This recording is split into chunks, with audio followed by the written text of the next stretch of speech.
I tell people I'm somewhere between science and woo because you have to really look at all aspects of who we are. But, I follow the research, and scientists still cannot find a gene that signifies the experience of anxiety or depression or any other mental health concern. So they don't know where the gene is. So that's where you have to look at the layers that are on those genes. And that's kind of what epigenetics is about. It's looking at the trauma people have experienced in your lineage.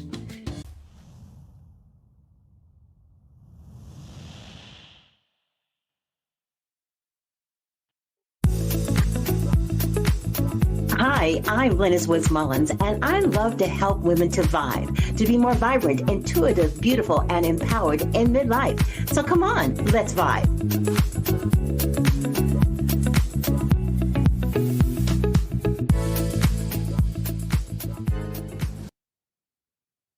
Hey, everybody.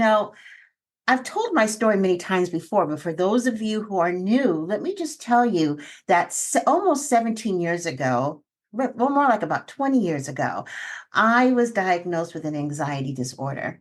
And I really thought that I could manage it myself. I guess you could say I was kind of in denial for about 3 years. And I just think it's apropos on the start of a new month, 17 years and one day in business, that I have with me today my dear friend, Dr. Katherine Kelly. Now, let me just tell you a little bit about Dr. Katherine Kelly. She is amazing. And her latest book that is all about anxiety, treating body, mind, and soul. Had I read that 20 years ago, my journey to wellness in terms of being delivered from anxiety would have been so much more quick. And not only that, I would have gained so much more knowledge about the importance of the healing of the soul. Dr. Kelly is an expert in this and has spent most of her professional life talking about the importance of healing our soul. She's a best-selling and award-winning author. She has written numerous nationally published academic and health-related magazine articles. She and her work have been featured in over 450 national and international radio podcasts. She's been a guest on all my podcasts at least maybe 5 or 6 times. And her current book series, the Soul Health series, is amazing. In fact, today happens to be May 1st. I don't know when you're going to be listening to this, but I'm going to go ahead and date this podcast. It's May 1st, 2024. It is her official launch day for the first in a series of books that's all about the healing of the soul. And this is the first one, which will always be my personal favorite because it really has helped me put into perspective what I went through for those 17 years. And also even more work that I can do when it comes to dealing with maybe that 2% little tickly dip that I have left for anxiety. But whether you are suffering from anxiety or not, this is a must-have for your library because there's so much information in regards to anxiety-related concerns and emphasizes the deeper aspects that may have created other emotional disturbances in your life. And it's just a fantastic book. Dr. Kelly, welcome back to the V.I.B.E Living Podcast. It's Thank you wonderful so to have much. you here today. I love being on your show because number one, it's just, again, dear friend, it's very easy to talk to you and we vibe. We get on that same wavelength. So thank you so much for having me again You're today. so welcome. It's been quite a journey for both of us as we begin to find what our real niche is in terms of getting the word out about the importance of mind, body, soul health, or as I would say, mind, body, spirit health. And there's a difference between the spirit and the soul. Right. Both of them are important components in our wellness, but the soul is something that we really don't talk enough about because it seems so esoteric. So let's start there. How did you become so passionate about the soul? I would love to know how to answer that question because I've been thinking about that, really thinking back to where did I start really talking about it and thinking about it. And I don't really know because I think it's been such a part of my life, probably since I was born. My family didn't talk about it. It's interesting because I had 10 years of postgraduate education to get my psychology degree. Never remember hearing the word soul as part of my education. I taught in 2 medical schools. never heard the word. So it was really, and I did a fellowship in family medicine, never heard the word. So it's really interesting for me even to try to figure out, where did this word come in for me? But I just know how important it is to talk about the essence of who we are because Yes. we talk around who we are. A lot of times we're not aligned with who we are. And that is where this all began. And, my very first interview with you for my first book, well, let me say this differently. The first interview I had for my first book was with you. And, I think it was just synchronistic because you on your journey, me on my journey, and really just opening up this world to the soul, I think has been so important. So again, I thank you for having me here. Absolutely. Now, this particular book is focusing on anxiety. And let me just say to my listeners, for those of you who don't know the story, and I told you a little bit about the story, but just to give you an idea of what I went through for many years. In fact, it was kind of like that's just what you do. I would wake up in the morning and I would feel like I was going straight down in the hill in a roller coaster with no restraints. Imagine that feeling. It was a terrifying feeling every single morning. It got so bad that I wouldn't want to go to sleep because I wouldn't want to experience getting up. It got so bad that I would have anxiety all day long until the sun went down because that meant that, businesses were closed, the kids were home, I was home, and I could control everything. During the day, I couldn't control anything because I didn't know what was going on. And that's how bad the anxiety got till finally I decided I had to do something because I couldn't live like this. And after I started my business, about a year or two later, is when I met Dr. Kelly. So it's been about 15 years or more Yeah. that we've Yeah. been doing this dance of, how to heal the soul. But let's talk about anxiety because I think anxiety means a lot of different things to a lot of different people. I never had a panic attack, never did. The biggest thing I had was when I had my breakdown when I couldn't stop crying when they finally took me to emergency. And that's when I began my journey, really, because I had an intervention. But up to that point, I never, had heart palpitations, a panic attack, or any of that. So, what is anxiety and how does it present? So I'm gonna answer that in a second. I want to go back to the soul for just a moment because I Yes. think it's important to understand what the soul is Yes. because like you said, we don't use that word very often. We don't know really how to get to that level. And to me, the soul is the essence of who we are. So it's an energetic sort of processing system that is in all of us. There's no physical place in the body that it resides because it's in every cell of who we are. And so it's basically that part of us that drives everything. So thoughts, behavior, emotions, everything. So I think it's important to know that it's not necessarily a religious term. It is basically literally an individual term of who we are at that core level. When it comes to anxiety, and to me, anxiety is multifaceted, which is why I even wrote this book. But anxiety is one of those things that shows that our soul is misaligned in one way or another. Now, my soul health model that I wrote that first book about, which you and I kind of have talked in different ways about for years. It's a depiction of a tree, and actually, I'm going to show this just because I think it's going to help. But this is my That's the little show and key. tell. This is my soul health model. I've had this for 18 years. It Mhm. serves as a blueprint for people to understand what is going on for you. And when it comes to anxiety, it's almost like these branches are either misaligned or electrified, because that is the energy behind anxiety, is that you feel like there's this like buzzing, there's this constant discomfort, and most people don't know where it comes from. They just know it's there. And, my heart goes out, especially with what you said, is you just lived because you thought that's what was supposed to be. That's the way. You didn't know that that was not something that you had to endure. No. So, anxiety to me is a combination of body factors, mind factors, and soul factors. And the body factors, yes, we need medications. We need things. There's different forms of treatment, especially now. There are some other kinds of treatment that are coming out that are really helping, you know, really helping people with the physical aspects. We can do the mind work. We can do the thought stopping. We can change those faulty beliefs. We can change those anxious thoughts.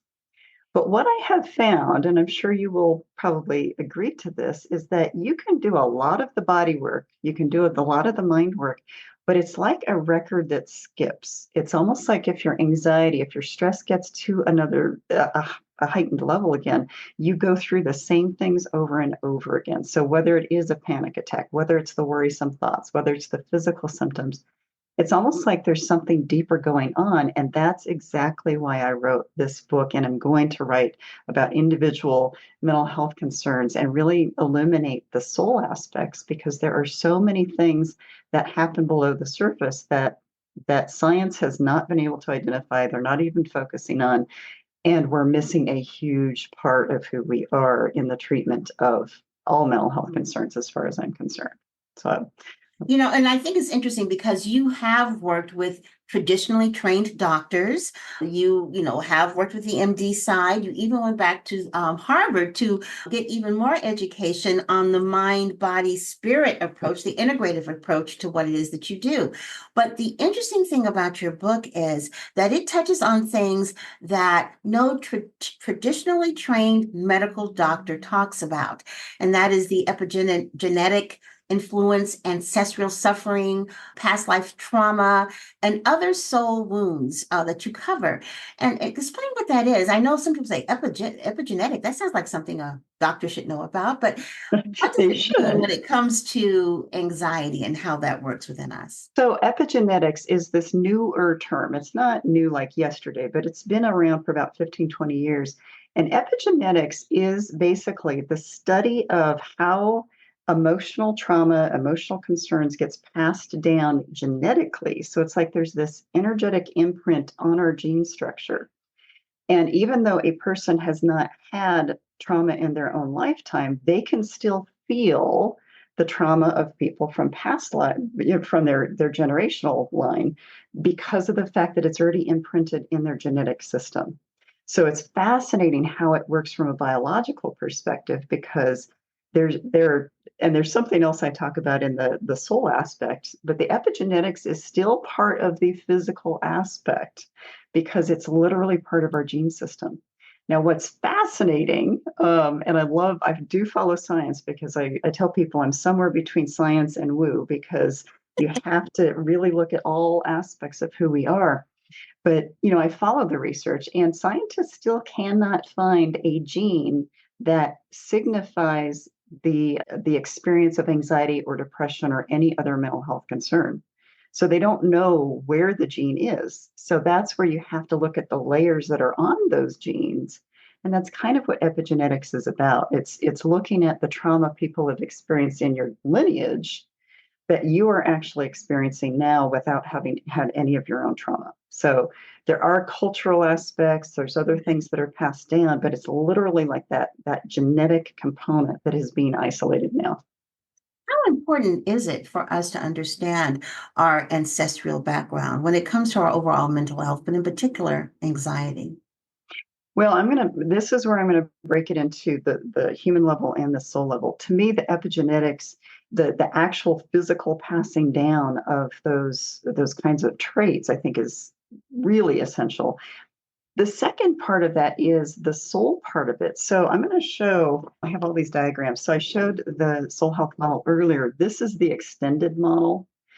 And so, I still use the soul health model up here. I've added all of these little dots that are additional kinds of concerns, and cultural, influences is one of them. But this root system is what I added for this next level of the model. And these are the things that are living below the surface that scientists are not looking at right now, that are very much a part of who we are.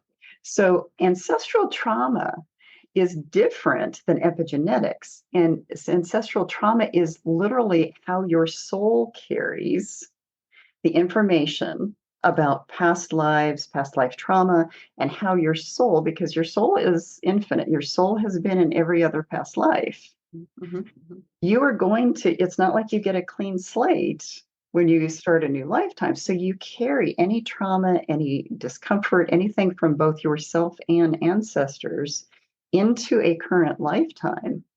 And if a person doesn't know that that is what is activating your anxiety or your depression or whatever else the mental health concern is, you're only going to be treated from the body or the mind, and you're never going to feel like you heal from that anxiety. Mhm.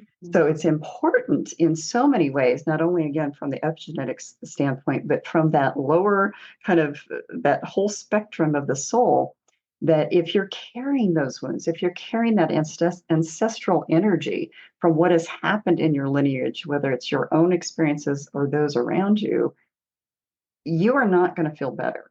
You are not going to feel, well, you might be able to feel a little bit better, but there's going to be an ongoing level of activation that will always be there until you learn how to clear that from a soul healing perspective. And I Well, that's know I'm talking interesting. about stuff that people don't really understand Right, yet. right. And that's interesting too, because you're thinking ancestral. My goodness, how do I know? In some cases, some people do know Right. what maybe some of their ancestors went through, but in the same token, many do not. So how do you go about eradicating that impact if you don't even know, what actually happened? How do you go about helping your patients connect with that and then eradicating that? So, from a soul healing perspective, which is different than just plain old psychotherapy, there are ways that you can identify whether or not there is ancestral trauma, ancestral healing that needs to take place. A lot of times you have to do either past life regression, you have to go to a soul healing professional who can really tune into the energetic imprint of your soul to be able to understand and see the images of what has happened for you. So that is one layer. You know, and there's so many different soul healing modalities and approaches, and I actually talk about them in this book. One of the later chapters in the book lists out many different forms of soul healing that you can explore if something resonates with you, so that you are ready to kind of clean the slate or remove those kinds of wounds that are already there. So that's one of the reasons I created this book, is that people who are trained traditionally, they really don't understand the deeper levels. They don't understand that there are a lot of other modalities that could be tapped into.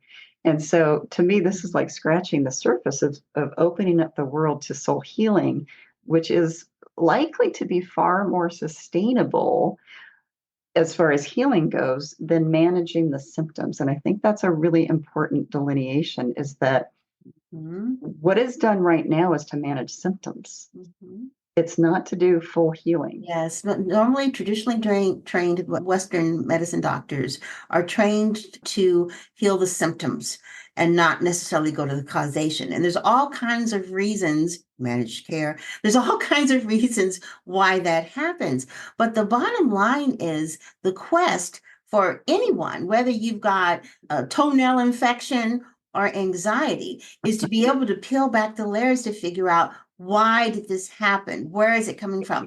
And it's very interesting because just this past year, when I was in Miami, I took a couple months off and I was traveling and everything, and I spent some time with my daughter in Miami. That first night that we were there, we were in a serious car accident. We were hit from behind, and the car was totaled. We walked away from it, no injuries at all. My very first concern wasn't so much for my physical health as it was my mental health, because I was wondering how a past trauma was going to impact or influence or trigger my anxiety disorder, because my mother was killed in an accident that had to do with a fire truck hitting her on the way to work.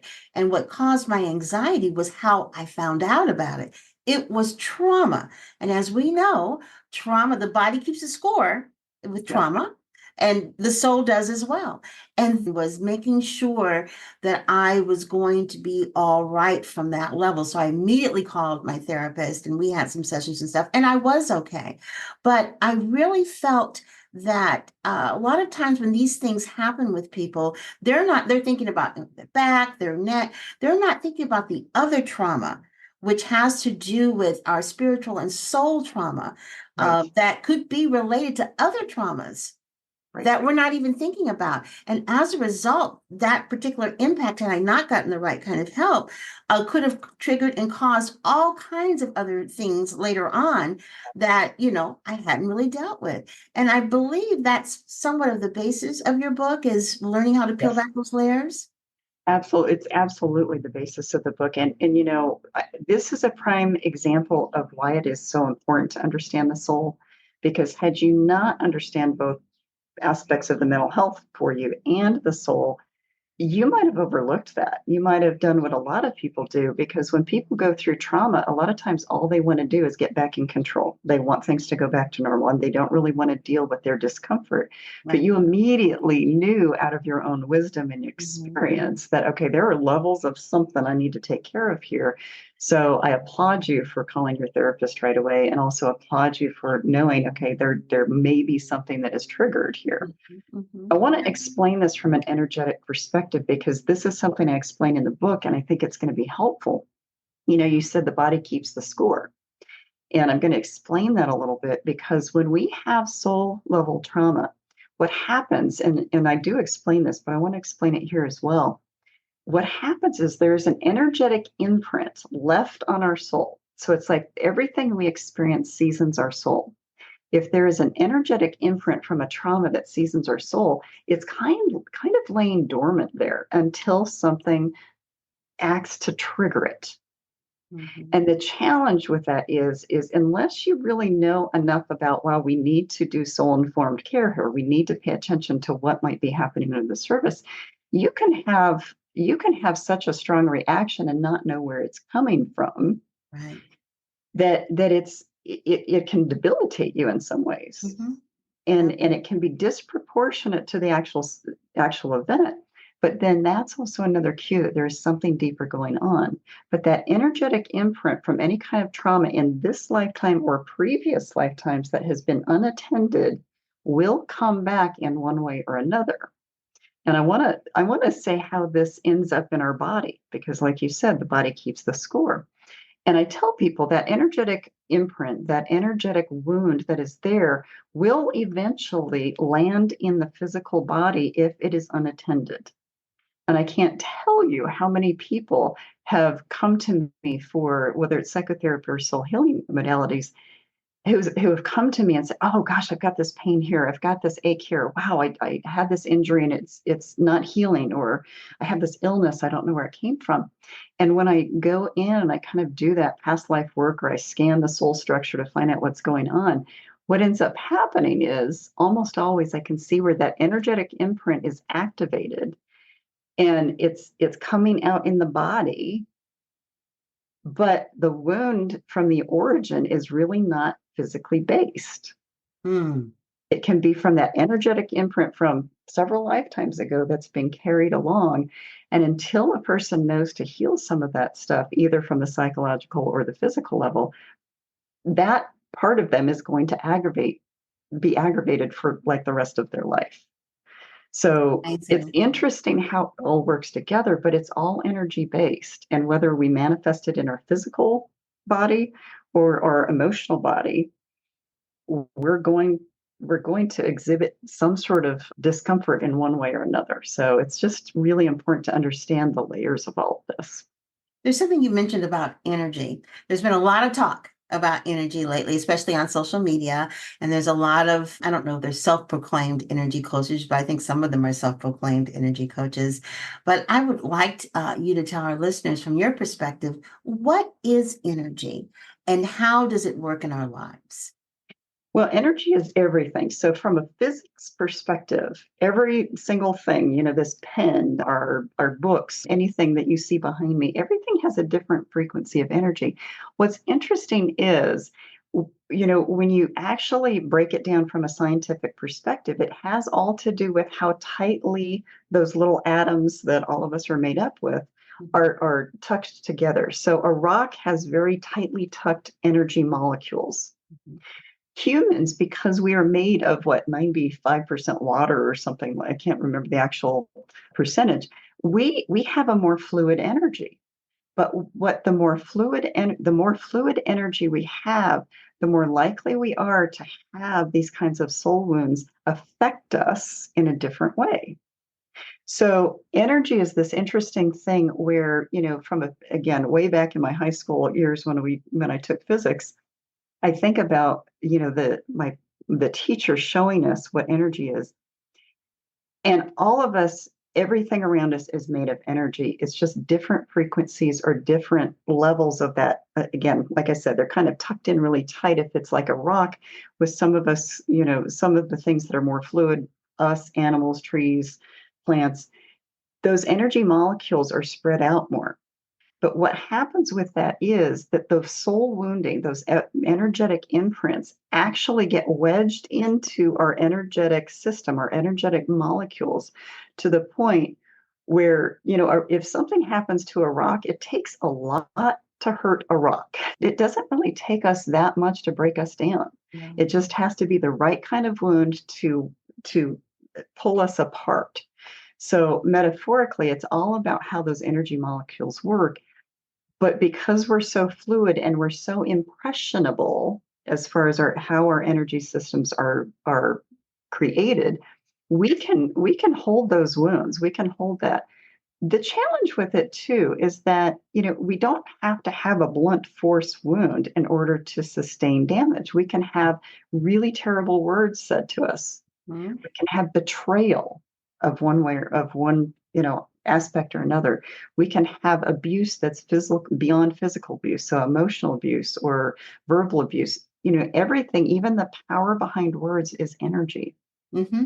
Very much so. And it's interesting too, because there's also another part, at least this is true for me, but it's true for most women over 40, definitely over 50.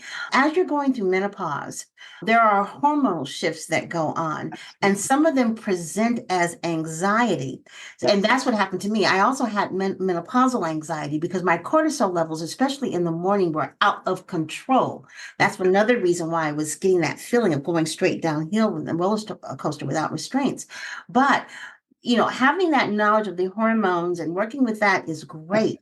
But there's this other part too. That's why it's important to take an integral approach of an integrative approach that's integral to healing Right. for your mind, your body, and your soul. Now, when people read the first of your series, which is the Soul of Psychology series, and the first book is Anxiety, Treating Body, Mind, and Soul, what is it you want them to walk away with this first series book? Well, anxiety is not only the most prevalent mental health concern around the world, it is also the fastest growing. Mm-hmm. And there's two things I really want people to get out of this from a global perspective. Number one is that we're missing the point. We're not going deep enough to help people understand what could be the original cause of anxiety in the first place. And I'm going to circle back and say something about what you just said with the menopausal kind of anxiety. The second thing I want people to do is realize that so the first thing, I'm going to go back. The first thing that I want to do is help people realize there's much more to the picture than we're attending to, which is why people still struggle even with beyond treatment. The second thing I want people to understand is that mental health concerns is that disruption of the essence of who we are. So mental health concerns are a direct, let me say it the other way. The state of our soul is a direct impact or a direct influence on what our mental health is. So to me, mental health and the soul go hand in hand. Mm-hmm. And way, way, way, way back when the field of medicine was created, Hippocrates, who is known to be the father of medicine, said the soul is present in every illness and in every organ of our body. That was the father of medicine. One of the founding fathers of psychology, Carl Jung, which a lot of people know about, he said the same thing. But what's interesting is when we are taught in either medical school or taught in psychology, so, for mental health, they don't focus on the soul at all. They leave that part out. So it's interesting to me that the biggest part of who we are has been ignored and dismissed. And so my number one is to get the soul back into mainstream in general, because we will never really cure mental health concerns if we don't go to that level. And I know that's a very powerful and bold statement, but it is the reality. Well, it's a sobering statement too, because the next thing is that so many people our technicians, our therapists, our doctors, all of those people are not oriented to this way of treatment. No. So the importance of a book like this is extremely significant because it's beginning to open the door, and hopefully people will have some aha moments and realizing that whatever they've been feeling or experiencing, or their loved one has been feeling or experiencing, is something that can be cured, can be dealt with in a way where they don't have to live in constant feelings of anxiousness. And that's a really uncomfortable feeling. And it's Yeah. interesting too, because you're right, it is something that's growing, but it's still something that people aren't really, really talking about because they're almost embarrassed by it, because it is kind of an esoteric, experience. It's kind of like when you explain it to people, like, oh, stop worrying. And it's not that. No, It's definitely a feeling.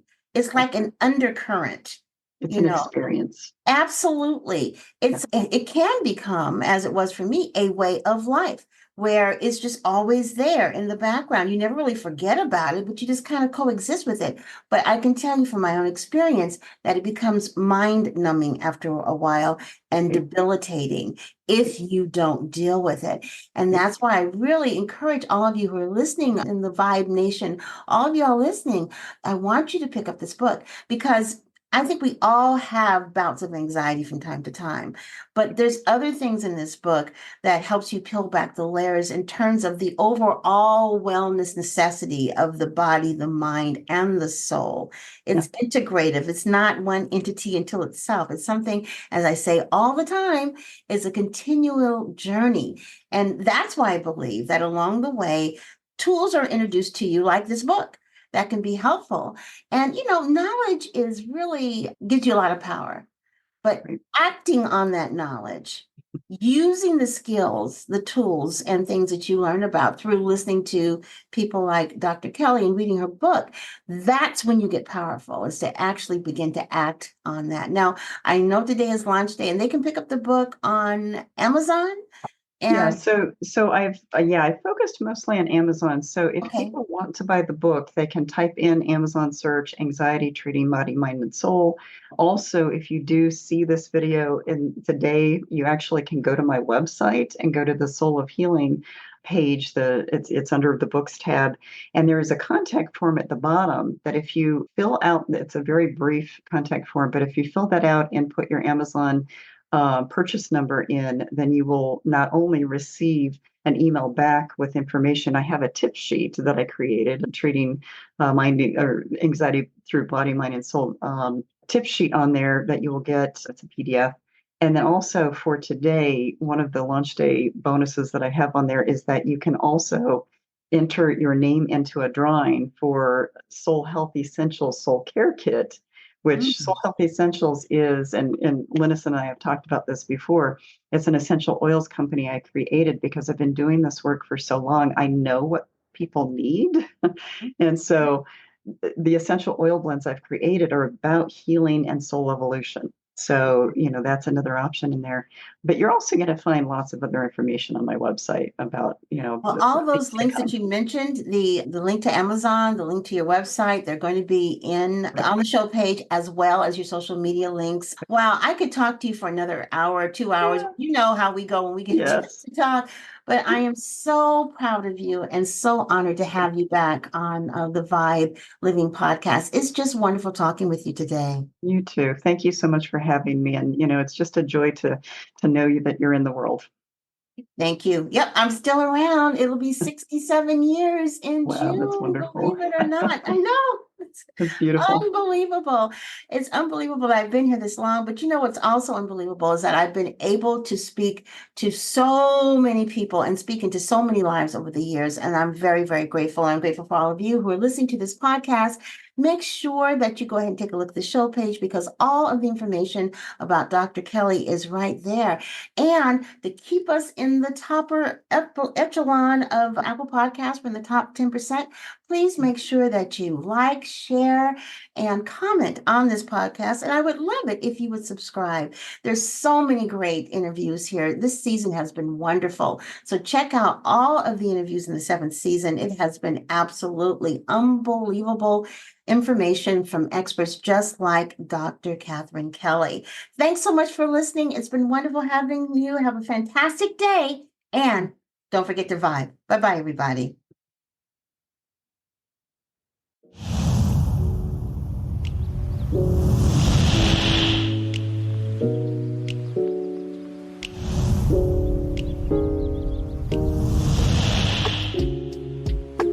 Thanks for listening to the V.I.B.E Living Podcast. And don't forget to subscribe, like, and comment, and share this podcast. Have a fantastic day, and don't forget to vibe. Bye-bye, everybody.